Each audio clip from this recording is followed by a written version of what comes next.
गौरी शंकर जी महाराज ने सोचा कि इस शरीर को अब रखने से कोई फायदा नहीं, चलो माँ में विसर्जित कर देते शरीर को। सुबह ब्रह्म मुहूर्त में 4 बजे उठे, जो भी छोटा सा अपना नियम था वो पूरा किया और अंधेरे में चले।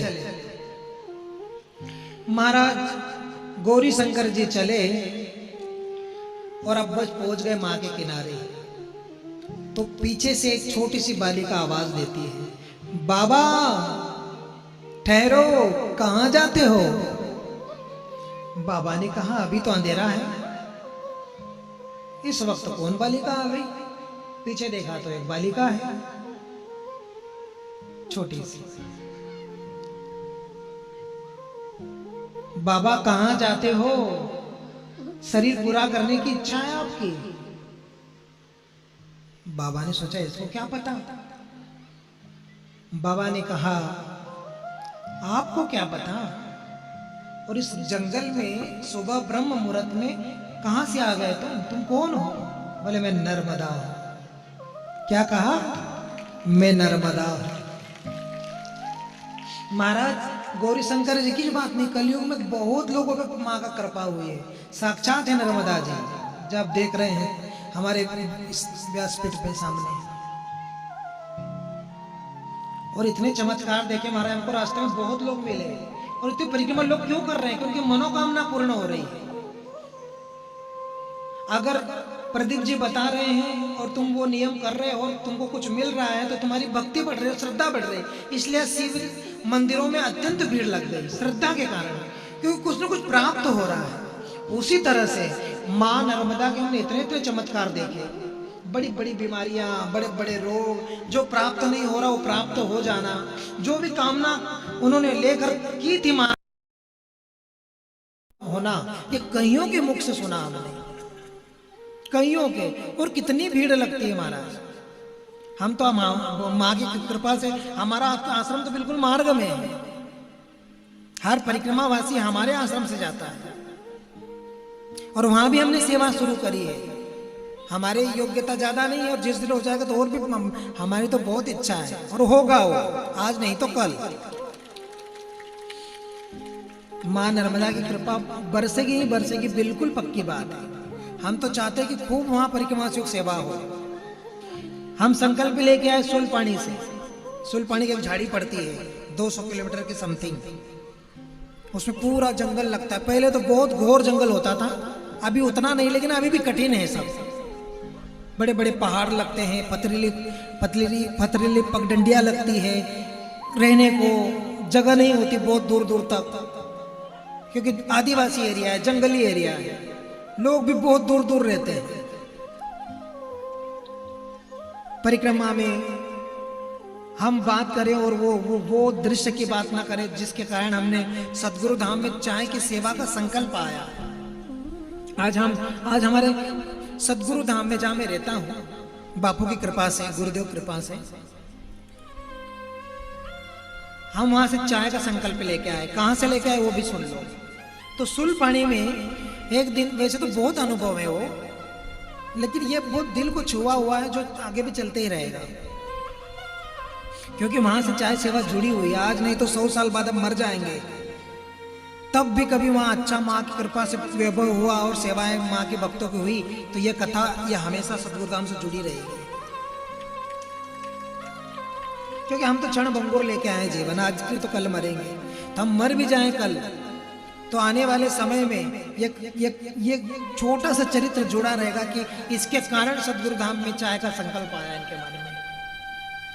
वो चाय तक नहीं रहेगा, वो बहुत आगे तक जाएगा। हम तो यहाँ तक सोचे हैं कि परिक्रमावासी वहां से किसी भी चीज की मांग करे तो उसे मिल जाए। तो कमंडल मांगे, कपड़े मांगे, जूते मांगे, मोजे मांगे, भोजन मांगे, बिस्कुट मांगे, पानी मांगे, या जो भी मांगे वो सब उसको वहां मिले, ऐसी हमारी मनोकामना है। कल हमने गाड़ी की बात करी, इन्होंने कहा गाड़ी अब डबल नहीं कहते, तो हमने बोला हमारी योग्यता नहीं है, आज भी लेना। इसी तरह सेवा की भी हमारी योग्यता चाय की है। अगर माँ ने कल महिमा करी तो ये सब होने वाला है। हमारे जीते जी हो गया तो बहुत अच्छी बात है, लेकिन हमारा जीते जी न भी हुआ तो हम कह जाएंगे कि इसमें ऐसा होना चाहिए, माँ को कह जाएंगे। हमारी इतनी जल्दीबाजी भी नहीं कि हमारे जीते जी हो, कोई बात नहीं हो तो अच्छी बात है, नहीं तो चाहे तो आज कर रहे तो कल भी कर ही लेंगे। चाय की सेवा शुरू करी तब कुछ लोगों ने, उनका भी सही था, महाराज जी जंगल में रहते हो, छोटी सी कुटिया बना के बैठे हो, तुमको 10 रुपए रोज को रोज कोई देता नहीं, तुम काहे को माथे भजन ले रहे हो? 10 रुपए रोज आवक नहीं है सतगुरु धाम में, कोई आता नहीं तो देगा कौन सा? लेकिन हमने बोला माँ पे पूरा भरोसा है, हम चूल पानी से लेके आए हैं, करेंगे, नहीं जमेगा तो हमारी कौन सी हंसी होने वाली है, माँ की जो होंगे हंसी, और हो तो हो यहाँ से, हमको क्या लोगों से लेना देना है, पर हमको आया है संकल्प तो करना है। तो महिमा हो तो महाराज 7,000 लोग चाय पी के गए सतगुरुधाम, बजाओ था, क्योंकि हम उनको जाने ही नहीं देते। गोमुख है पड़ोस में, रात में ही पहुंच जाते हैं जब वहां भोजन चलता है। गोमुख में अच्छी व्यवस्था है लोगों के ठहरने की, रहने की, करने, तो शाम में पंगत होती वहीं पहुंच जाते हैं। पंगत के समय सबको निमंत्रण कि बिल्कुल पड़ोस में है, चाय लेके जाना, चाय के बिना आपको जाना नहीं है। तो सुलपानी में चल रहे थे महाराज, 10-10, 20-20 किलोमीटर तक व्यवस्था नहीं होती वहां, चाय तक भी नहीं मिलती कभी कभी, और उस दिन ऐसा ही हुआ, हमें चाय भी नहीं मिली। हमने 2-3 जगह मांगा भी कि हमको चाय दे दो, लेकिन महाराज उन बहनों का भी कोई कसूर नहीं, वो क्या करे, पत्थरों में तो रह रहे बेचारे, वो क्या देंगे तुमको, पत्थरों में तो रह रहे हो। फिर एक घर में हमको आवाज दी कि आइए, और महाराज हमने सोचा कि दिन भर से चाय नहीं मिली और अभी हमें किसने बुलाया है, बड़ा अजीब लगा। और फिर हमने देखा तो कोई विशेष नहीं, टप्पर पे ढंग से घास भी नहीं है, उसके टपरे को ढंग से लिपा भी हुआ नहीं है, बिल्कुल अत्यंत गरीब।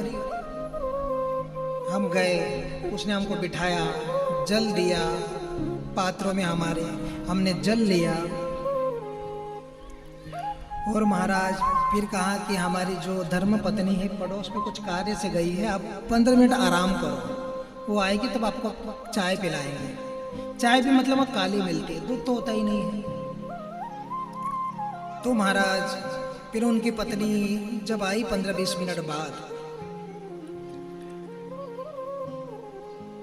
चाय बनाई और जब हमको दी और जब हमने ली तो तब हमने कहा कि हमारे साथ आप भी चाय पियो। तो उन्होंने कहा पंडित जी हमारे पास 1-1 जोड़ का प्लेट है, 2 जोड़ नहीं है, पत्नी पीती तो मैं पीता हूँ, और मैं पीता हूँ तो पत्नी फिर बाद में पीती है, हमारे पास इतनी भी व्यवस्था नहीं कि हम चाय पी ले 2 बार साथ में। तो हम इस प्रसंग को चलने ही देंगे, तब तक थोड़ा सा कीर्तन संत पधारे हैं।